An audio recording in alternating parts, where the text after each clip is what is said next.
السلام علیکم لسنرز، آئیے انسپیکٹر نواز خان سیریز کے سلسلے کی ایک نئی کہانی سنتے ہیں۔ ان دنوں میں سب انسپیکٹر تھا۔ ہوا یوں کہ رامپورہ کے قریب سے گزرنے والی نہر میں ایک عورت نے اپنے 2 بچوں سمیت کود کر خودکشی کر لی۔ مجھے دن 12 بجے کے قریب اس واقعے کی اطلاع ملی۔ سپیر کے وقت میں نے خود جائے حادثہ کا جائزہ لینے کا فیصلہ کیا۔ جولائی اگست کے دن تھے۔ دھوپ میں کافی شدت تھی۔ میں اپنی گھوڑی پر سوار نہر کی طرف روانہ ہوا۔ گاؤں سے نہر تک کوئی 3-4 فرلانگ لمبا ایک کچا راستہ جاتا تھا۔ جس وقت میں موقع پر پہنچا، غوطہ خور تھک ہار کر پانی سے باہر بیٹھے ہوئے تھے۔ ان کے لٹکے ہوئے چہرے دیکھ کر میں سمجھ گیا کہ لاشوں کا کوئی سراغ نہیں ملا۔ نہر کے کنارے بہت سے بچے، بوڑھے، جوان جمع ہو گئے تھے۔ ایک طرف چند عورتیں ماتمی انداز میں زمین پر بیٹھی تھیں۔ ASI نے مجھے ایک زنانہ جوتا اور سرخ رنگ کے کپڑوں کی ایک دھجی دکھائی۔ یہ کسی بچے کی فراک کا ٹکڑا تھا۔ انہی دونوں اشیاء سے گاؤں والوں کو اندازہ ہوا تھا کہ ریشما نے اپنے بچوں سمیت نہر میں کود کر خودکشی کر لی ہے۔ کسی نے اسے چھلانگ لگاتے دیکھا نہیں تھا۔ صرف ایک کاشتکار نے اسے بچوں کے ساتھ نہر کی طرف جاتے دیکھا تھا، جبکہ نہر پر کپڑے دھونے کے لیے آنے والی 2 عورتوں نے ریشما کی جوتی اور کپڑے کی دھجی پہچانی تھی۔ ریشما کا کوئی رشتہ دار اس گاؤں میں نہیں تھا۔ اس کا خاوند کام کے سلسلے میں گھر سے باہر رہتا تھا۔ بہرحال ریشما کے اڑوس پڑوس کی کچھ عورتیں وہاں موجود تھیں۔ میں نے ان سے چند سوال کیے۔ انہوں نے بتایا کہ ریشما اور اس کے خاوند لطیف میں ناچاکی پائی جاتی تھی۔ جن دنوں اس کا خاوند گھر میں ہوتا تھا، لڑائی جھگڑے کی آوازیں آتی رہتی تھیں۔ جب میں نے عورتوں سے ریشما کے چال چلن کے بارے میں پوچھا تو انہوں نے بیک زبان کہا کہ انہیں اس میں کبھی کوئی برائی نظر نہیں آئی۔ ایک عورت بولی، کچھ لوگ کہتے ہیں کہ لطیف اسے کہیں سے نکال کر لایا ہے، لیکن کچھ بھی تھا، اب تو وہ بڑی گھر گھرستن والی عورت نظر آتی تھی۔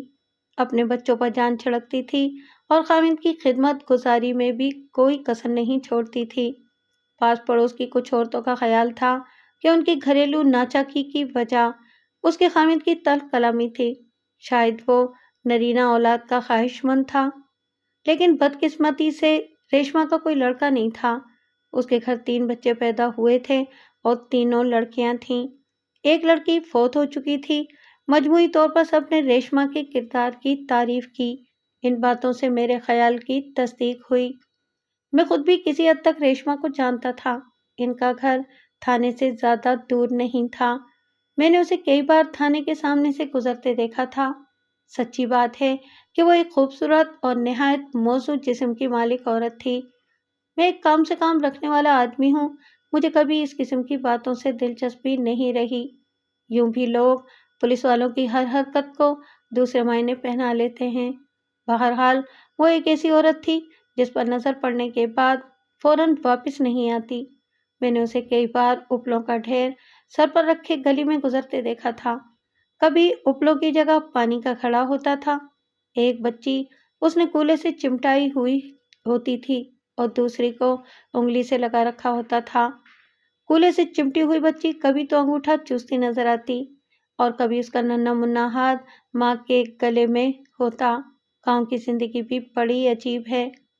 عورت کو بھی مردوں کی طرح سخت محنت کرنا پڑتی ہے۔ میں نے اپنے سامنے تیزی سے بہتی ہوئی نہر دیکھی۔ بارشوں کا موسم تھا اور بہاؤ میں کافی شدت محسوس ہو رہی تھی۔ اب یہاں لاشوں کا ملنا ایک مشکل امر تھا۔ میں نے اپنے محرر کو ایک سپاہی کے ساتھ فوراً کبیر والا ہیڈ ورکس کی طرف بھیج دیا۔ وہاں کا انچارج مجھے اچھی طرح جانتا تھا۔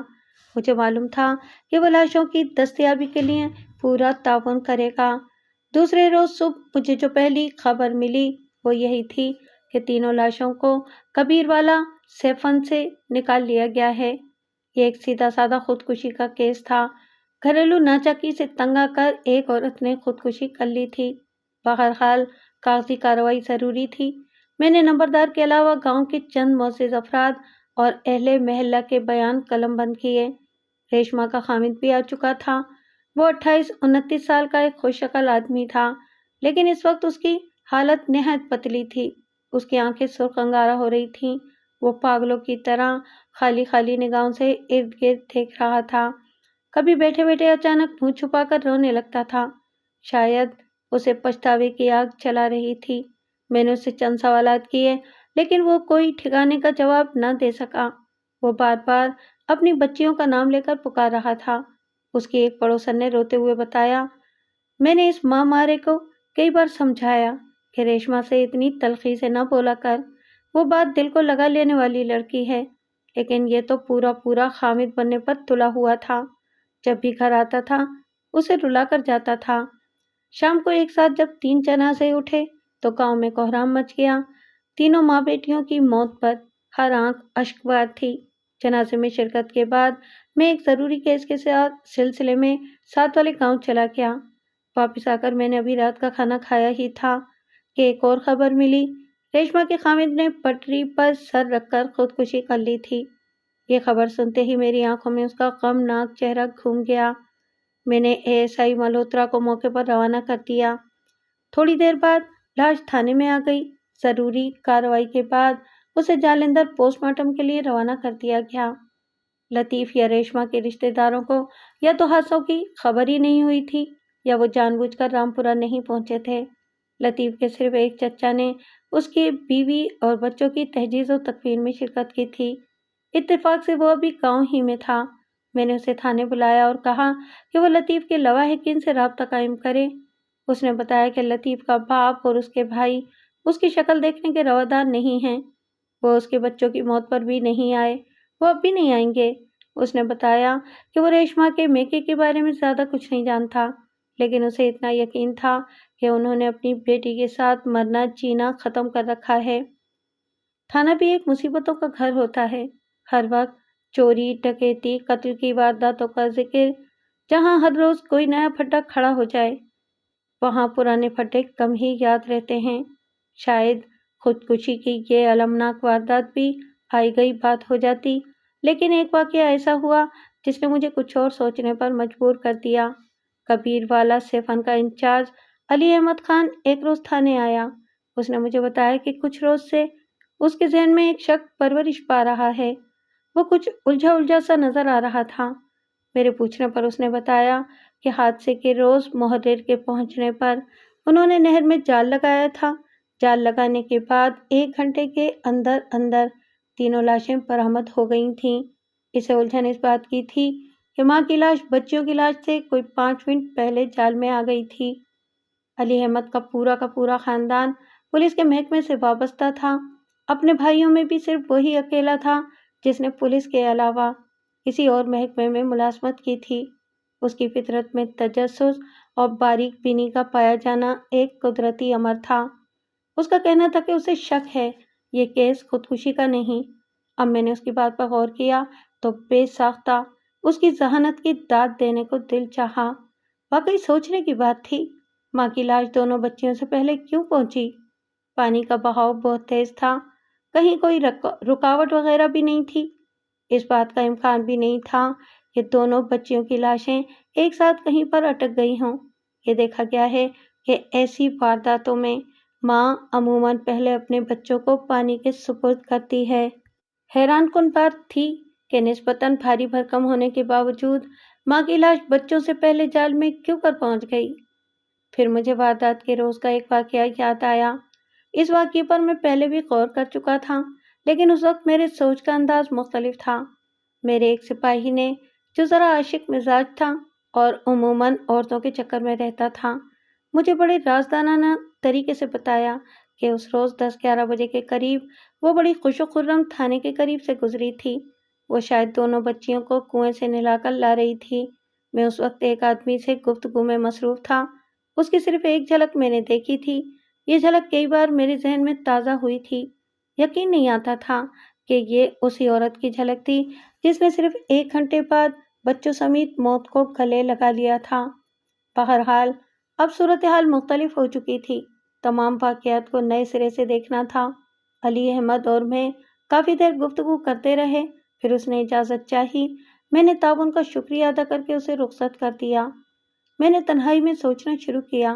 بالفرض ریشما اور اس کے بچوں کو قتل کیا گیا ہے۔ سوال یہ پیدا ہوتا تھا کہ قاتل کی غرض کیا تھی؟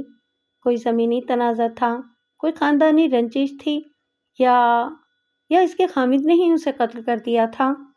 آخری بات کسی صورت دل کو لگتی نہیں تھی۔ ٹھیک ہے، میاں بیوی میں چپکلش رہتی تھی، لیکن چھوٹی موٹی چپکلش کس گھر میں نہیں ہوتی؟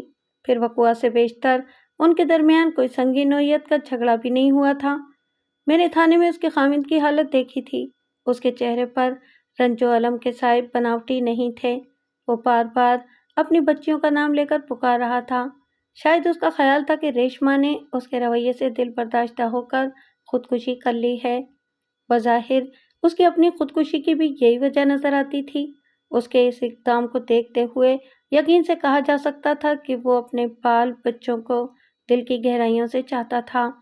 باقی رہی خاندانی دشمنی والی بات تو اس پر غور کیا جا سکتا تھا۔ لطیف کے چچا نے واضح طور پر کہا تھا کہ ریشما اور لطیف کی شادی ان کی باہمی محبت کا نتیجہ تھی، اور اس شادی نے دونوں کو اپنے اپنے رشتہ داروں سے بالکل کاٹ دیا تھا۔ ہو سکتا تھا یہ ان دونوں میں سے کسی کے قریبی رشتہ داروں کا کام ہو۔ لڑکی کے گھر والوں پر زیادہ شک کیا جا سکتا تھا۔ اس قسم کے معاملوں میں لڑکی والوں کا عموماً زیادہ ہاتھ ہوتا ہے۔ بہرحال لڑکے والوں کو بھی نظر انداز نہیں کیا جا سکتا تھا۔ لطیف کے چچا کی باتوں سے صاف ظاہر ہوتا تھا کہ لطیف کے بھائی اس کے جانی دشمن تھے۔ لطیف کے لڑکی نکال کر لے جانے کی وجہ سے ساری برادری میں ان کی ناک کٹ گئی تھی۔ اس وجہ سے ان کی ایک بہن کی منگنی بھی ٹوٹ گئی تھی۔ لطیف کا بڑا بھائی جو بہت سخت مزاج اور غصیلا شخص تھا، ایک دفعہ رامپور آ کر اسے ہاتھا پائی بھی کر چکا تھا۔ عین ممکن تھا کہ یہ لوگ لطیف سے زیادہ ریشما سے عداوت رکھتے ہوں۔ انہوں نے موقع دیکھ کر اسے بچوں سمیت ٹھکانے لگا دیا ہو۔ لطیف کے گھر والوں سے رابطے کا واحد ذریعہ اس کا چچا تھا۔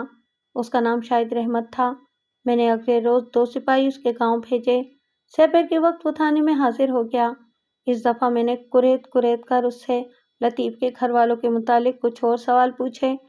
اس کی باتوں سے پتہ چلا کہ لطیف کا بڑا بھائی کاسو ایک خطرناک شخص تھا، کئی لوگوں کے ہاتھ پاؤں توڑ چکا تھا۔ اس کے ماضی کو دیکھتے ہوئے شبہ کیا جا سکتا تھا کہ اس نے بھائیوں کے ساتھ مل کر بھاوج کو ٹھکانے لگا دیا ہو۔ رحمت کی باتوں سے اندازہ ہوا کہ وہ خود بھی اپنی برادری سے کٹا ہوا ہے۔ اس نے بھی لطیف کی طرح اپنی مرضی سے شادی رچائی تھی اور سب سے الگ تھلگ ہو گیا تھا۔ شاید یہی وجہ تھی جو اس نے لطیف کے گھر والوں کے متعلق مجھے تفصیل سے سب کچھ بتا دیا تھا۔ دوسرے روز میں نے ASI ملہوترا اور چند سپاہیوں کے ساتھ لطیف کے پہلے گاؤں کا رخ کیا۔ یہ گاؤں 10-12 کوس کے فاصلے پر ایک دوسرے تھانے کی حدود میں واقع تھا۔ گرمیوں کی طویل دوپہر ہم نے کچے راستے پر دھول اڑاتے گزار دی۔ گھوڑوں پر سوار جب ہم تھکے ہارے منزل مقصود پر پہنچے تو دھوپ بھی ڈھلنی شروع ہو گئی تھی۔ یہاں کا سکھ تھانے دار بڑا ملنسار اور خوش اخلاق آدمی تھا۔ ہم اسے تارا پہلوان کے نام سے یاد کرتے تھے۔ میلے ٹھیلوں میں ہونے والی کشتیوں میں وہ بڑی باقاعدگی سے شرکت کرتا تھا۔ تارے نے تھانے میں میری خوب آؤ بھگت کی۔ کچھ دیر گپ شپ کے بعد میں نے آنے کا مقصد بیان کیا۔ لطیف کے بڑے بھائی کاسو کا نام سن کر وہ چونک گیا۔ جب میں نے اسے بتایا کہ کاسو پر مجھے فلاں نوعیت کا شک ہے تو اس نے 2 ٹوک الفاظ میں کہا کہ قتل کی واردات میں کاسو کا ہاتھ نہیں ہو سکتا۔ میں نے پوچھا کہ وہ اتنے یقین سے کیسے کہہ سکتا ہے؟ ٹھیک ہے، وہ اس کے تھانے کا رہائشی تھا، لیکن پولیس والے کا تو کام ہی ہر شخص پر شک کرنا ہوتا ہے۔ میری بات سن کر وہ مسکرا دیا اور اس نے کہا، نواز خان، کاسو کو جتنا میں جانتا ہوں شاید اس کے ماں باپ بھی نہیں جانتے۔ یہ استاد کاسو ہی ہے جس نے مجھے پہلوانی کا شوق دلایا اور اکھاڑے کے داؤ سکھائے۔ اسے پہلوانی کے سوا نہ کچھ آتا ہے اور نہ ہی اسے کسی چیز میں دلچسپی ہے۔ وہ تو بڑا نر آدمی ہے، وہ کسی عورت کو کیوں قتل کرنے لگا؟ میں نے اسے بتایا کہ مجھے تو اس کے بارے میں بالکل مختلف رپورٹ ملی ہے۔ سنا ہے کہ وہ نہایت خطرناک شخص ہے، کئی افراد کے ہاتھ پاؤں توڑ چکا ہے۔ تارے نے کہا لگاتے ہوئے کہا، بات تو تمہیں کسی نے ٹھیک بتائی ہے، لیکن کاسو خطرناک صرف اکھاڑے میں ہوتا ہے اور ہاتھ پاؤں بھی اس نے پہلوانوں کے ہی توڑے ہیں۔ میں یہ اس کی حمایت میں اس لیے نہیں بول رہا کہ وہ میرا استاد ہے۔ تفتیش کے بعد بھی تمہیں آخر اسی نتیجے پر پہنچنا ہے۔ دراصل تمہیں صحیح اطلاع نہیں دی گئی۔